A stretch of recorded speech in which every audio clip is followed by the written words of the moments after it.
तो उसके लिए तो करेज चाहिए, तुम्हें मेहनत करनी पड़ेगी खुद पे, तुम्हें अपने से बात करनी पड़ेगी, तुम्हें अपने साथ बैठना पड़ेगा, तुम्हें उसको रिजॉल्व करना पड़ेगा, तुम्हें देखना पड़ेगा। और कितने करेज चाहिए कि तुम अपने अंदर जाके अपनी कमी को देखो और उस पर काम करो, क्योंकि हर कोई तो अवॉइडेंट ही घूम रहा होता है।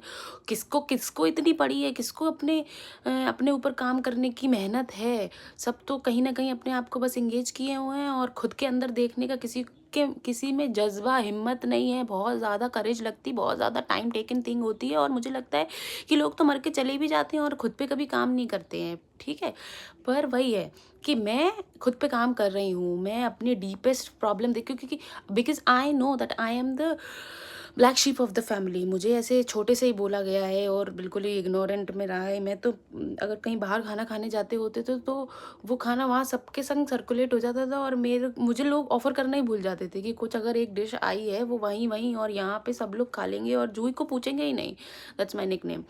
और मतलब तो मैं इतना मतलब इनविजिबल होती थी, लोगों की नज़र में आती ही नहीं थी। On the other hand my sibling was like this golden child, जिसको ओहो इधर आओ तुम, इधर आओ तुम, ऐसे मतलब हर कोई इतना करता होता था। और अगर वो भी बंदा को कॉन्फिडेंट ना होए बड़े होके तो शर्म ही है उस बंदे के लिए।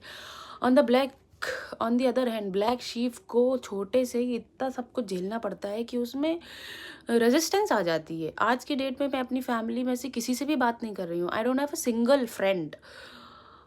पर मैं मरी नहीं हूँ। I still survive, I am still surviving and I still have the courage to work on myself and I am still working on my self.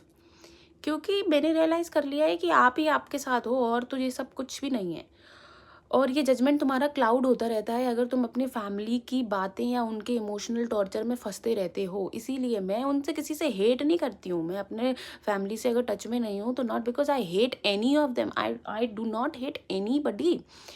उनको जितनी दुनिया की नॉलेज है वो उस हिसाब से मेरे साथ बिहेव करते रहे ना। अब उनको जितनी नॉलेज थी वो भी तो सब इंसान ही है ना।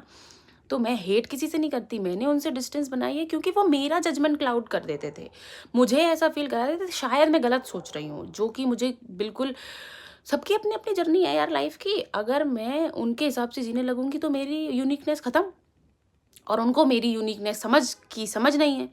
तो मैं उनसे एक्सपेक्ट भी नहीं करती कि आप समझो, पर एटलीस्ट मुझे तो मेरी चीज़ समझने दो। अगर मुझे मेरे साथ बैठने ही नहीं दोगे तो फिर मैं काम कैसे करूँगी? मैं पता नहीं कि कुछ नया लेके आऊँ। Oprah Winfrey, Steve jobs, they were the black sheep of the family. उनने कितना नया करा है जी दुनिया के लिए। उनकी फैमिली वालों ने उन्हें नहीं उन लोग उसको उनको नहीं समझा, बट दुनिया को तो उनने कुछ कुछ दिया ही है।